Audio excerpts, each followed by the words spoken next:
over here in the right are the quick links. So this is especially helpful once you've gotten a little bit more familiar with the website and you found certain features that you're using on a daily or weekly basis, and you want to make it a few less clicks to get to that. So in order to edit this, all you have to do is simply click on the Select My Quick Links button over here to the right.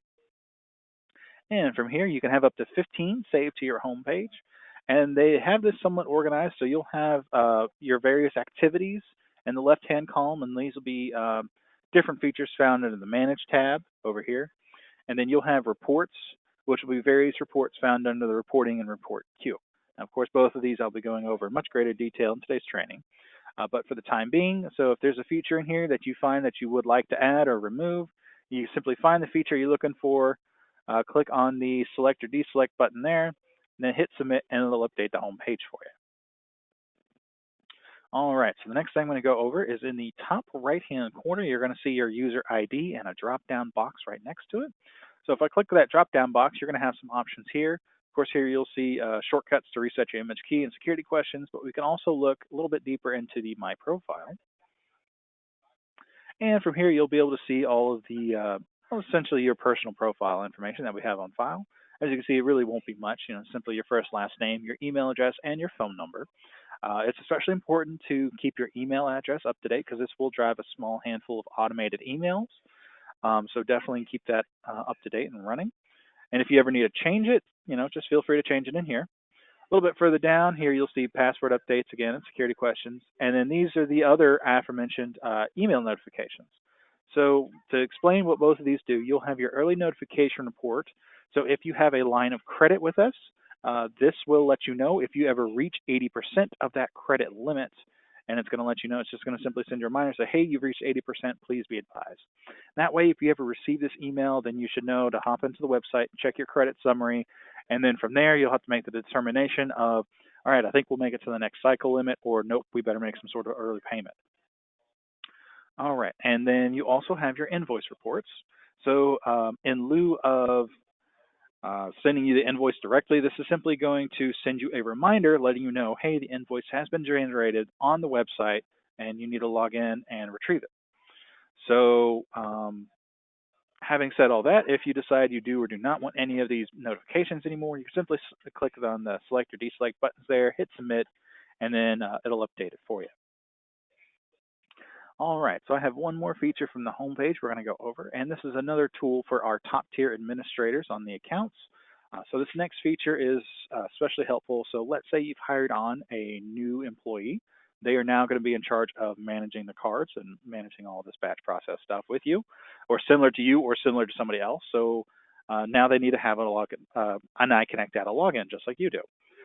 So this, what I'm going to show you, is the easiest way to get them up and running on the website. So in order to do so, we're going to go down to this drop-down box, and we're going to go to User Administration. All right, it's taking just a minute here. Bear with me.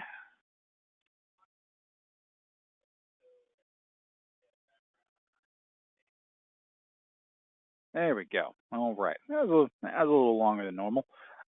So here we are. The way this system works is it will copy an existing user's privilege. So essentially every account code and every feature they have access to will be mirrored onto your new user.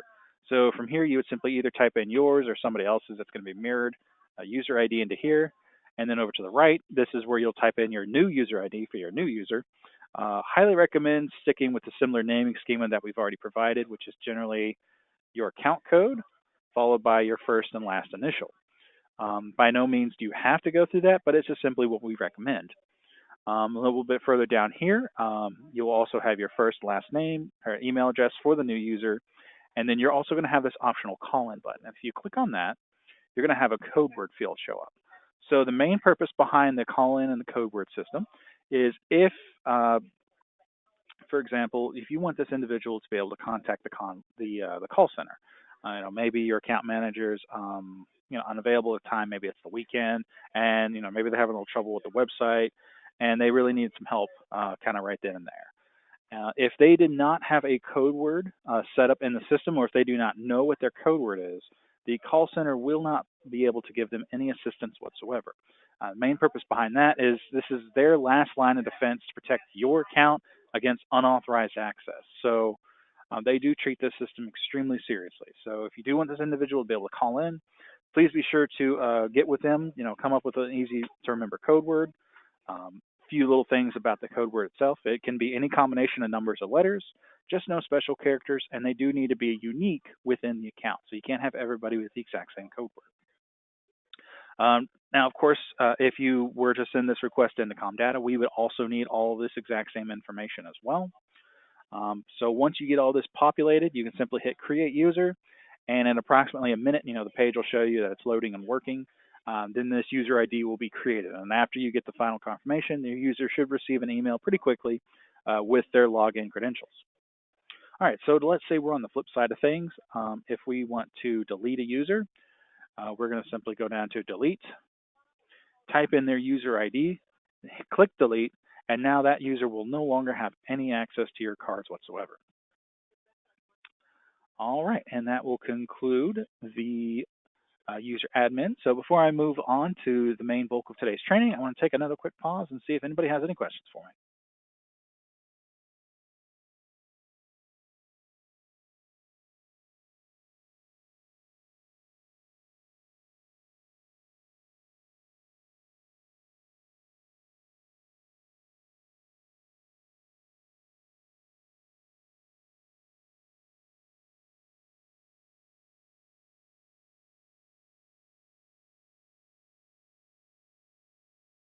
Okay, we look to be in good shape, so I'm going to go ahead and push forward. So the next section I want to cover is going to be various and the most popular features found in the Manage tab up here in the top left-hand corner.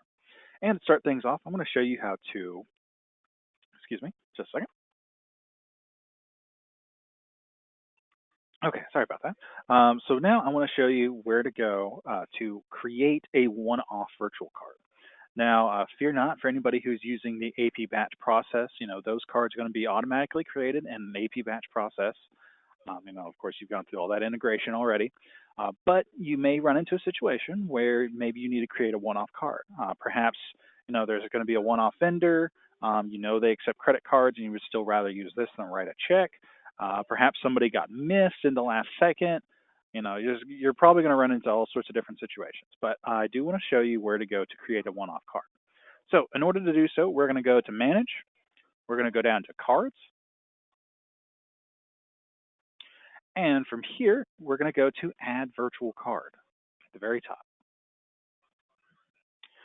All right, now from here, you want to double check your account code and customer ID if you have multiples. We're going to go ahead and click Continue. Now from here, you'll see everything that you will need to put in the card screen as you're creating this card. So quick note, for the one-off cards like this, the first and last name that's going to be automatically populated will be the user that is creating this card. So in this case, the first and last name that we have on file is Help Desk and Implementation. And of course, if John Doe, whoever. Now you can change this however you wish. That's entirely up to you. You can leave it default to that. Just keep that in mind. That's just what's automatically populated. You'll also have your vendor invoice number to fill out, your vendor number. Then you're going to have your transaction information to fill out over here to the right. So here you can put in whatever amount that you need this card for. And then you'll also have the options to lock this card down. So if you only want this card to be run for the exact amount, so let's say we know the invoice is going to be $23.23. If you only want the vendor to run it up for that much, simply leave it the exact amount must be yes, and the number of transactions down to 1. Now, keep in mind essentially the default for your batch process cards will be in this format. The amounts must be exact, and it'll be locked down to 1 transaction. So this would prevent the user, or the merchant rather, from ringing up this card for anything less than this amount. And of course, regardless of the card, they can never charge it for more, regardless of these settings. Now, if, say, for example, if maybe you had a really large transaction, so let's say maybe there's a couple zeros at the end of this transaction, you send this over to the merchant, they say, hey, we can't run this transaction in one go. You could also adjust it down to no, and then increase the number of transactions to whatever you see fit. And then they can break that transaction down and keep swiping that card. You're also going to have your expiration dates available to you. Essentially, the default will be one credit card month, which translates to the remainder of the current month and the entirety of the following month. And of course, you can push this back out as far as you need to, about up to 4 years, or excuse me, 2 years. And from here, you're going to see your select merchant limits. Highly recommend leaving these alone. You could mess up the card if you were to play around with any of these options.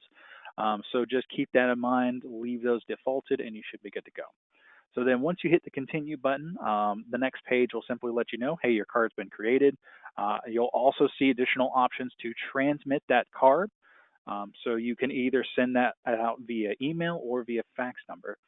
And if for any reason you missed that in the creating a card, or maybe need to resend it, maybe they didn't receive it, you can always handle that in the card maintenance section, which I'll be going over next. But before I do so, I'm going to go ahead and take a quick pause to see if I have any questions.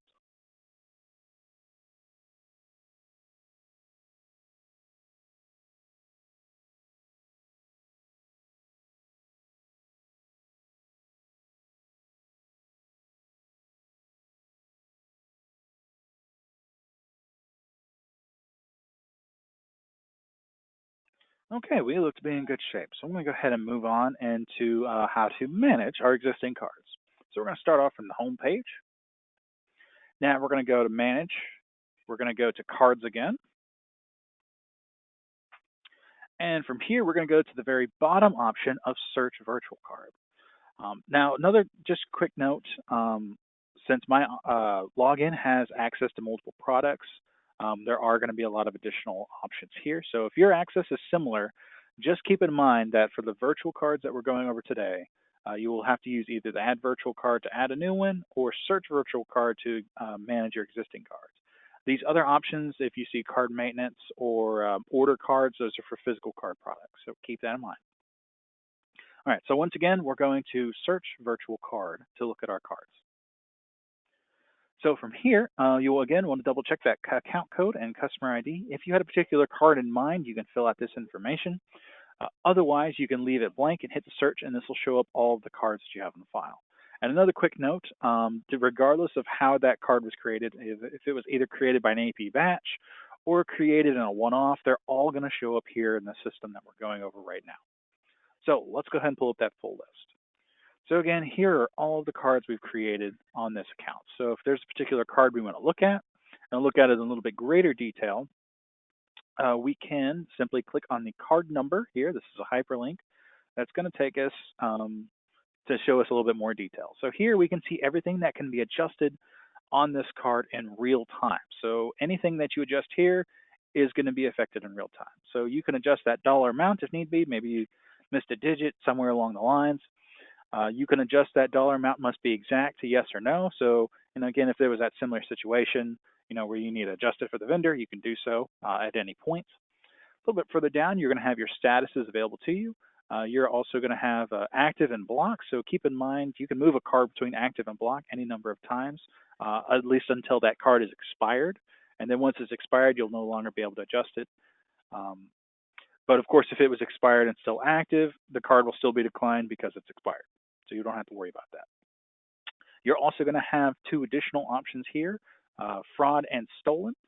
Now, it's pretty rare that you're going to have any cards that you would need to put in this status for fraud or stolen, just due to the nature of the of this process, the way everything works. However, of course, it's 2018. We can't really ever say never. But if you suspect that there's some sort of fraudulent transactions going on, but if you're not 100% certain, my recommendation is to simply block the card first. And the main reason I say that is because if you upgrade a card to the fraud or stolen status, that is a permanent block on that card and you cannot reactivate it ever. So if you're not 100% certain, simply block it. And then once you know, feel free to upgrade it to the fraud status from there.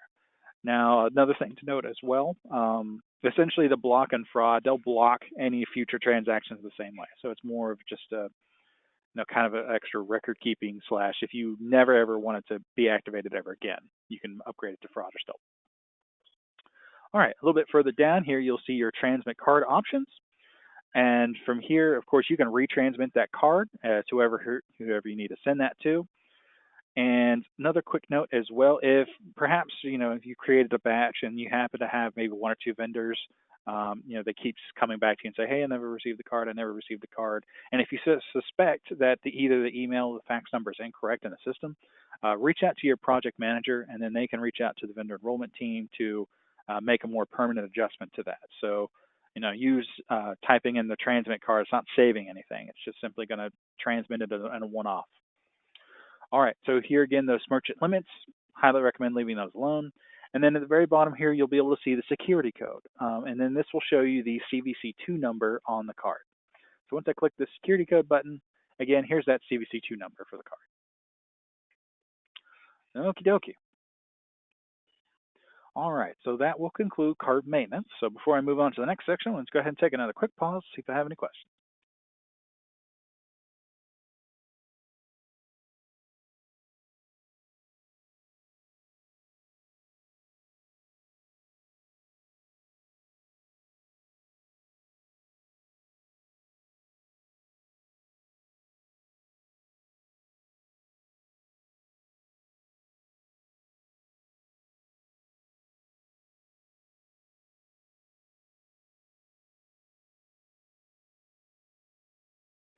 Okay, we look to be in good shape. So I'm going to go ahead and move on to the next section.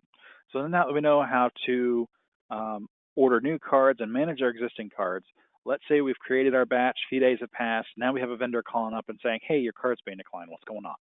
So now I want to show you where to go to troubleshoot any declines as well as look at any current day-to-day transactions. All right, so in order to do so, we're going to go back to the Manage tab. In fact, I'm going to start off from the home page. But again, we're going to go to Manage. Now we're going to go down to Transactions. And from here, we're going to go to Real-Time Transaction History over to the left. All right, now we're also going to want to double check our account code and customer ID. And if you have a particular card in mind, you can filter it down. If you have either the employee number, the card number, or the first and last name of the card, et cetera, you can plug that in. Otherwise, you can simply select your date ranges here and look at all the transactions that you have within the date ranges. So keep in mind with the date ranges, they do need to be limited to 180 days. Anything longer than that, and the report will error out. And then this can only go back up to 14 months, or rather a 14-month rolling period from the current day. So if you need to go back anything further than 14 months of present day, you will need to go to the report queue to pull any of those reports. All right, so give me just a moment. I'm going to pull up some test transactions that we have on file, and we're going to look at some examples of some declines. All right, so here we are. Unfortunately, I don't have any successful transactions to really compare and contrast. This is a test environment. However, we're going to look at some of these declines here. We're going to troubleshoot what to go into if you run into any of these. Excuse me, just a second. All right, so let's go ahead and take a look at our first item here. So here you'll see the authorized amount. You would also see if it was successfully authorized, you would see the posted amounts and the posted time when that merchant did finally settle on the transaction. You'll see the merchant's name, the cardholder name, the card number, lots of other good stuff here. So of course we can also see our transaction statuses. Now these will vary between authorized, posted, and declined and credit. And of course, hey, we see that these transactions have been declined, but we don't know why they've been declined. So in order to find out why, all we have to do is simply click on the transaction status, and this will take us to the next screen that'll show us the rest of the information. So in this case here, you're going to see the rest of the information. Now, most of our troubleshooting information for declines will be found in the bottom right-hand corner over here. So here we can see the decline message description, says expiration date error, and then the corrective action is to verify the expiration date or use a new card. So in this case over here in the top left-hand corner, you can see the expiration date that was input at the point of sale. So here we can see that 4/17 was put in. So this is a combination of this card was expired, or perhaps they either entered in the wrong expiration date.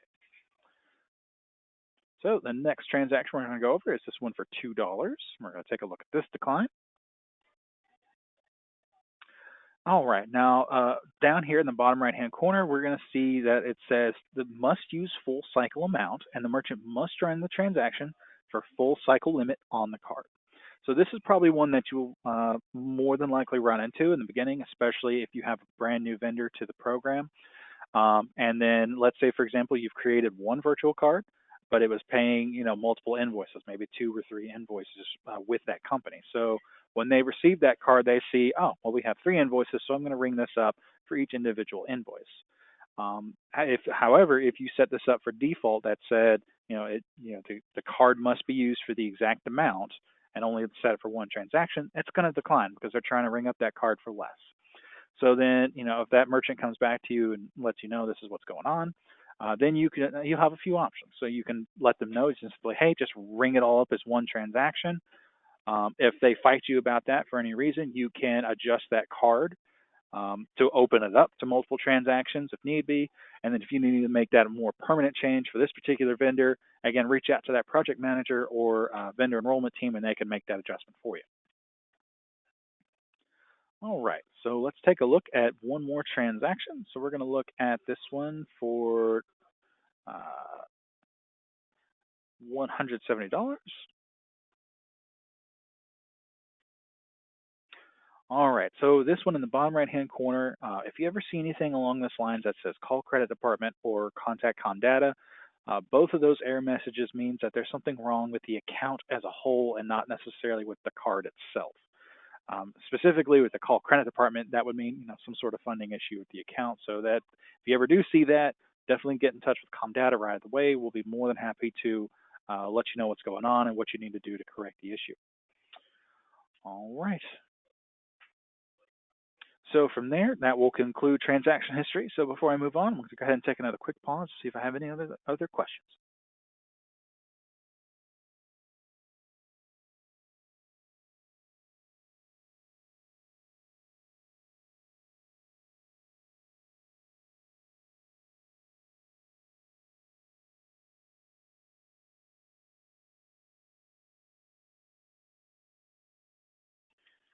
Okay, we looks to be in good shape. So I'm going to go ahead and move on to the next section, and that will actually conclude the Manage tab. So now I'm going to go to show you where to go to retrieve your reports. Say you've had a few transactions, it's the end of the month, now it's time to start presenting some data. So in order to do so, we're going to go to Reporting, we're going to go to Report Queue. Now, I did that kind of quickly, so I'm actually going to restart, and I forgot to mention something. So again, we're going to go to Reporting and Report Queue. So before you click on this, make sure your pop-up blockers are disabled. If they are not, then that will not pull up in the new tab like it just did. So I'm going to go ahead and click on it now. And here we can see Welcome to Report Queue. Now from here, we're going to click on the top left-hand button here that says Quick Reports. And here you'll be able to see all of the reports that you have access to, all the canned reports that you'll have access to, rather. So from here, I'm going to go ahead and show you which of these little bulk little tabs are going to be relevant to you, and then we're going to dive into some specific reports as well. So to start things off, you're going to have your administration tab here. So this will have a lot of good account-wide reports that'll be available and beneficial to you. Probably one of our most popular ones is the Corporate Payments Account Spend Report. So this is a really nice high-level overview of your month-to-month performance. So this is going to provide nice graphics, nice charts and graphs of your month-to-month spending, your spend per transaction. It's going to break down your top vendors.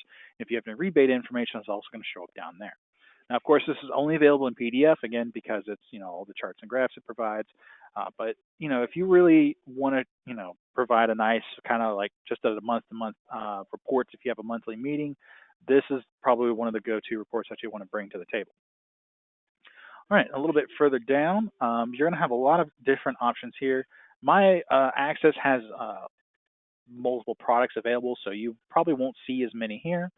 A little bit further down, though, this tab over here for the e-payables, this will also be your second bread and butter as far as all the reports that you'll need. So here, to start things off, you'll have your virtual card listing. This is just to pull up various lists of your cards. You can filter them down differently. You're also going to have your transaction listing. You're going to have an outstanding card report. So this one's especially helpful.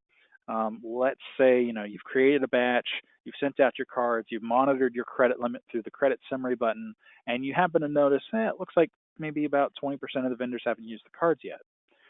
So in order to help narrow down which cards have and have not been used, this is where that report is going to come into play. So once you pull this report, this is available in Excel only. So essentially you'll enter your date ranges and say, hey, let's look at all the cards that were created between X and Y date. And then this is going to spit out a report that will break down all the statuses of your cards within the date ranges. So this will show you anything that's still in an active status and used, active and not used, blocked and not used, expired, et cetera, et cetera. And all that information, that'll filter it down in your Excel tabs at the bottom. So I want you to imagine we're looking in the Excel document, and then you're going to have your various, sheets at the bottom, sheet 1, 2, 3, et cetera. And that's where all those will be broken down at.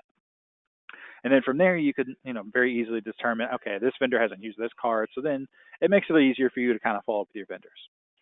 All right, so you're also going to have your invoice reports, reconciliation reports, and an additional blocked and expired card report, similar to the outstanding report.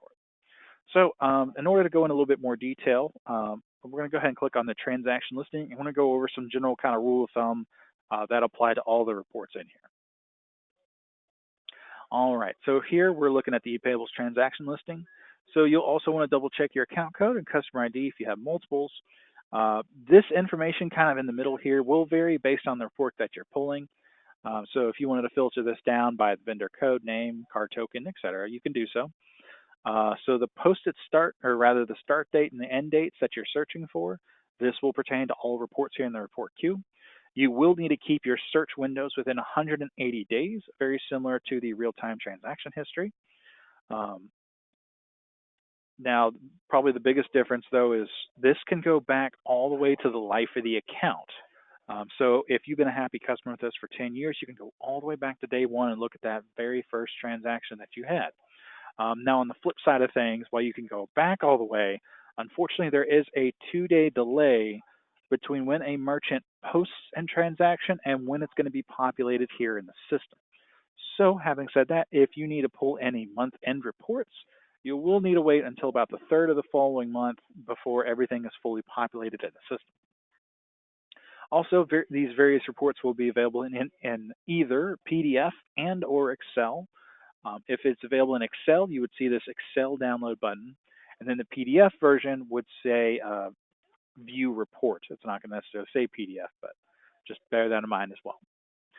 All right, and then once you're done with that, you can click on back. And then once you're done with the report queue as a whole, you can simply click on the close report queue, and it'll close the tab and take you back to the home page.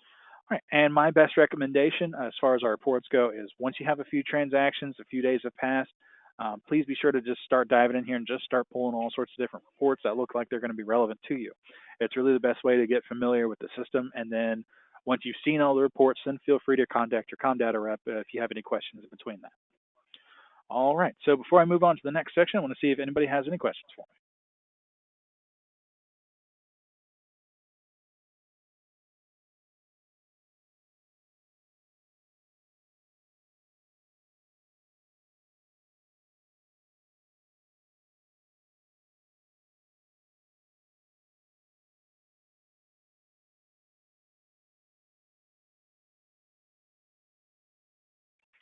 Okay, we look to be in good shape. So I'm going to go ahead and close out of the report queue.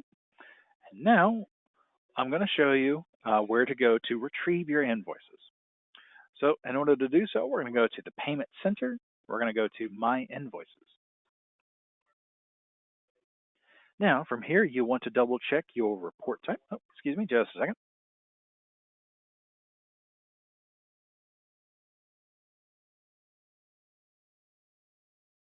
Okay, sorry about that. All right, so from here, again, you're going to have your report type. I highly recommend leaving this open to any report type. You might find some miscellaneous reports that might make their way in here. Probably one of the best examples. Let's say, for example, if you have a line of credit with us and you are funding your account via Comdata initiated ACH, where essentially on the due date we go in and we retrieve the funds and then it'll go into the account. Once we do that, we do provide you with an ACH daily recap, and that recap can be found in this invoices section. So be sure, again, to leave this open. You may find some other miscellaneous stuff as well. So we're going to scroll on down. You'll see your account code selections. You can also adjust your start and end dates. So this is a little bit different than what we're used to. These are limited to 45-day windows. So be sure to keep that in mind. Now the report will, rather the end dates will adjust depending on how you select your end dates. So keep that in mind. And then this can only go back up to 14 months, rolling periods similar to the transaction history. So if you need to make sure you've saved every single invoice ever generated, be sure to get in the habit of coming in here, downloading the PDF, and then from there you'll have it available to you. All right, so once you get your date ranges set, you'd simply hit Get Reports, and then the following page would then show you all the reports that you have available within, or excuse me, all the invoices, et cetera, that you have available within that date range. And then you can either download the invoices in PDF, or you can view them in a web browser version. All right, and of course, when you're looking to determine, again, if you have a line of credit with us, if you're looking to determine, what needs to be paid at Comdata, you're going to be looking for that consolidated invoice. That is what we call our grand invoice, essentially. All right, now, unfortunately, I can't click on the Get Reports to show you the next page. However, we do have a sample invoice we're going to take a look at. So let's go ahead and dive right into this consolidated invoice. So from here, at the top of the consolidated invoice, in the top right-hand corner, you're going to see your activity, the ranges, you're going to see your account code, the date that the invoice was generated. You're also going to see your due date and the total due. So of course, this is the amount that is expected to be paid in full by said due date. Quick notes based on various payment method types. If you're pre-funded, essentially these invoices are more of just kind of like an FYI. It's just going to provide you a little breakdown of the transactions within your certain your daily periods. And then from here, if you're a Comdata initiated ACH, this due date would be the day that Comdata will go in and withdraw those funds. Essentially, this day at midnight as it transitions into the next day. So if you're Comdata initiated ACH, all you have to make sure is that you have sufficient funds in your account by the day we draft. All right, a little bit further down here, you'll see your products and then sort of miscellaneous adjustments. So if worst case scenario, if you had a late fee, it would also show up here. A little bit further down here, you'll see previous balance adjustments, lots of other good stuff. You'll see the current credit limit, the available limit as of the day this invoice was generated, and one more reminder for that total due. Again, the amount to be expected to be paid in full. And from here, we'll see how these transactions are broken down. So you're going to see, first card number, the cardholder's name, and then you're going to see every transaction for that. So here you'd see the location, the employee number, all that stuff, the transaction that it was for. So if these cards were opened up to multiple transactions, you would see every single individual transaction.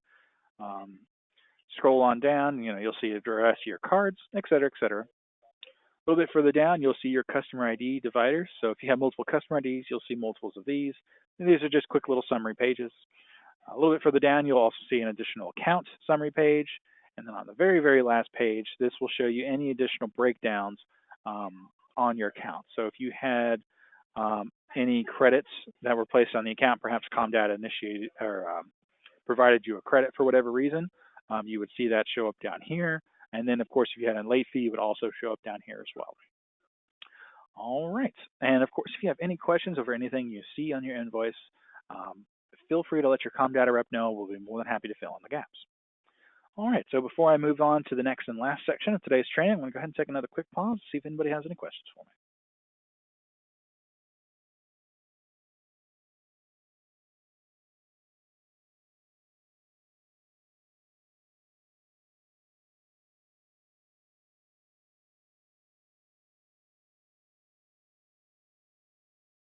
Okay, it looks like we seem to be in good shape. So I'm going to go ahead and move on to the final section. I'm going to go ahead and close out of that. And from here, now I want to show you where we house all of our self-help information. And that is going to be found in the Resource Center. So once I click on the Resource Center, this is going to pop up in a new tab. So again, make sure your pop-up blocker is enabled. And you're going to be greeted with the search bar here. So keep in mind, this isn't quite as strong as, Google. That's basically reading your mind as you're typing out your question. This is going to be a lot more reliant on the specific keywords you type in here. So long as you're fairly clear and concise with the keywords, you should be able to get the results you're looking for. Otherwise, we do have a good way to break all of this down. We do have this organized a little bit better. So in the top right-hand corner, you're going to see different tabs that you can click.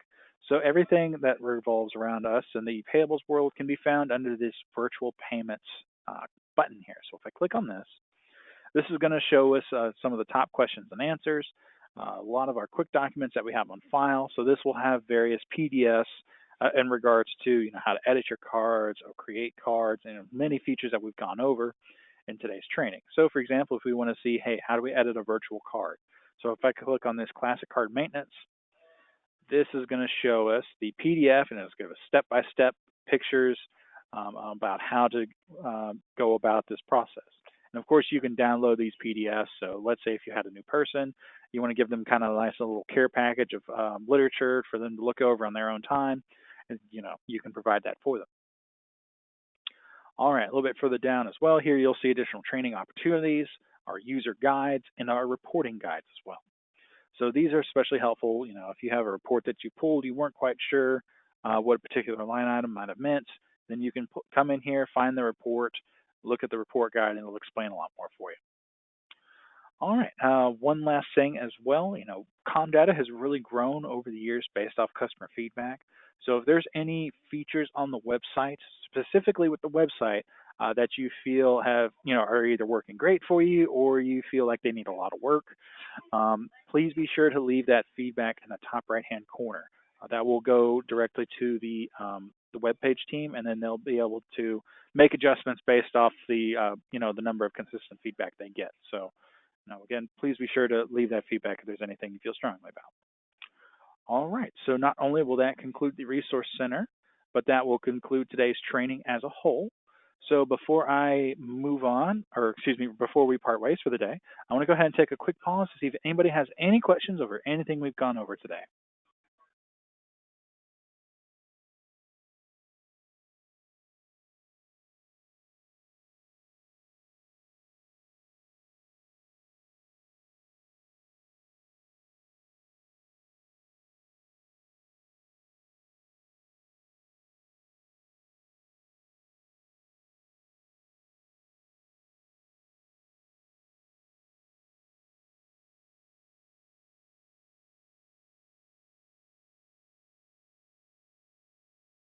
Okay, we seem to be in good shape. So I'd like to thank everybody for your time. Now, for any reason, either you're maybe a little stage shy, or if, your question hits you probably 2 minutes after we hang up, it happens. You can always follow through with either your project manager or the implementation help desk email. I will also be sending out an email through that implementation help desk with kind of some follow-up, literature, and as an additional thank you for attending the training. So if you have any questions, feel free to just respond to that email. We'll be happy to answer any of your questions in regards to your account during your time in implementation with us. All right. So having said that, I'd like to again thank everybody for your time. Thank you for your patience, and thank you for choosing Comdata. And I hope you all have a wonderful rest of your day.